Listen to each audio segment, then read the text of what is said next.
Family members of a hospital security guard left with multiple facial fractures and cuts have taken aim at employer Allied Security. The Waikato Hospital guard was a victim of a patient who also broke her arm and attacked 3 nurses last month. Now, her family has withheld the guard's name as they say that Allied Security has banned her from speaking to the media. Jessie Chang has more. It was a call that Tejana Altringham didn't make much of at first. She was told her mother had been assaulted at work, but she worked as a security guard. Ms. Altringham says it was 3 o'clock in the morning and she had 3 young children to look after at home. We just thought that, it was just a common, maybe she'd just been punched or something. But the next morning we went up to the hospital, so I walked into HDU and it was not what I expected. I ended up bursting into tears and running out of the room. A swollen face, black eye and cuts and gauze on her forehead. Tejana Altringham says it was traumatic to see her mother in such a state. Then she had to explain to her younger siblings, aged 7 and 9, what had happened. Trying not to get in the full extent of it because of how, you can't say those sort of things to 2 young children. So I had to do it in a way that they would understand that mum was okay, but she is hurt. And they burst into tears. Her mother has had close calls before.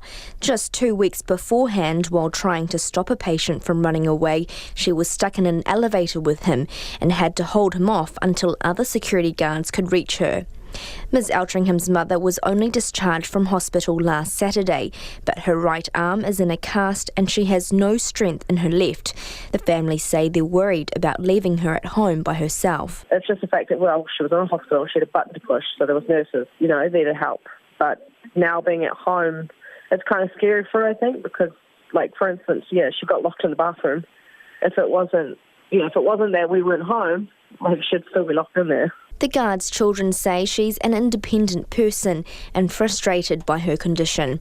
Her son Kalhane says it could be a long road to recovery. Mum's goal, because Mum loves work, her goal was 3 months, but it could be longer. And this isn't the first time that complaints have been raised about the safety of staff.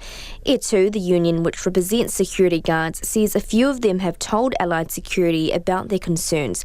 But senior organiser Iriaka Rohihi says there's not enough being done. When there is incidences, they are merely reporting them through their team leaders, not necessarily followed through with, paperwork that should be supporting them, like incident reporting.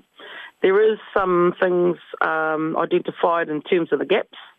One of the majors is that the guards don't even know who their health and safety representatives are. Kalhane is also angry that Allied Security has banned his mother from speaking to media. That pisses me off because it stops my mother from having a word, being able to say what she wants to say. I believe it's a breach of freedom of speech or some sort of thing like that. And because it's happened to Mum personally, it's her body that's been attacked, and in her contract it states she's not allowed to speak to media. Both Kalhane and Tejana Altringham are calling for more safety measures in place to protect security guards at the hospital. Etu says the Waikato DHB should employ all staff directly instead of through contractors. A 35-year-old man has appeared in court over the Waikato Hospital incident, facing multiple charges, including causing grievous bodily harm, assault and willful damage. Allied Security declined to speak to RNZ, saying no one was available. The Waikato DHB has reported the incident to WorkSafe and says it's investigating to see if there was anything they could have done differently.